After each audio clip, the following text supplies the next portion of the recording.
আসসালামু আলাইকুম। আশা করি ভালো আছেন।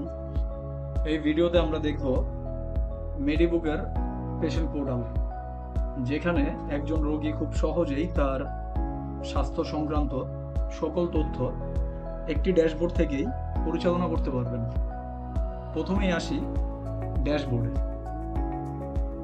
ড্যাশবোর্ডে রোগী এক নজরেই দেখতে পারবেন তিনি মোট কতবার ক্লিনিক ভিজিট করেছেন, সামনে তার কোনো অ্যাপয়েন্টমেন্ট রয়েছে কিনা, কতগুলো প্রেসক্রিপশন যুক্ত হয়েছে এবং কোনো বকেয়া বিল বা ভিউ রয়েছে কিনা। এছাড়াও সাম্প্রতিক কার্যক্রমের সংক্ষিপ্ত তথ্য এখানেই দেখা যাবে। এরপরে রয়েছে অ্যাপয়েন্টমেন্ট সেকশন। এই সেকশনে রোগী তার সকল আপকামিং কমপ্লিটেড অ্যাপয়েন্টমেন্ট এবং ক্যান্সেল করা যে অ্যাপয়েন্টমেন্টগুলো আছে সেগুলো খুব সহজেই দেখতে পারবেন।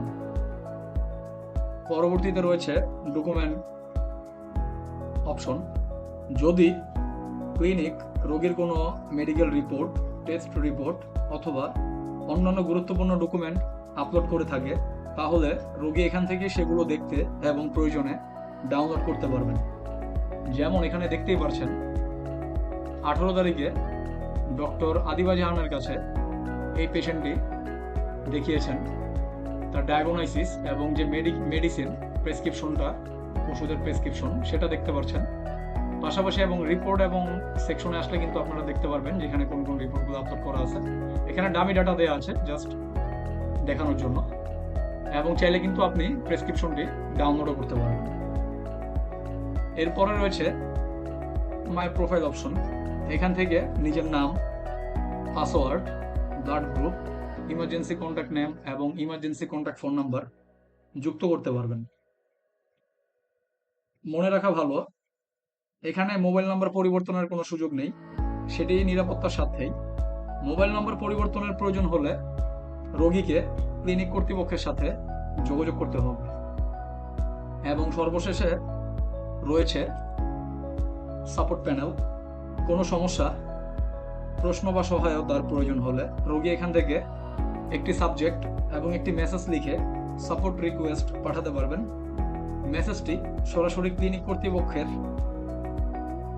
অ্যাডমিন প্যানেলে পৌঁছে যাবে, যেখান থেকে ক্লিনিক কর্তৃপক্ষ বিষয়টি পর্যালোচনা করে প্রয়োজনীয় সহায়তা প্রদান করবেন।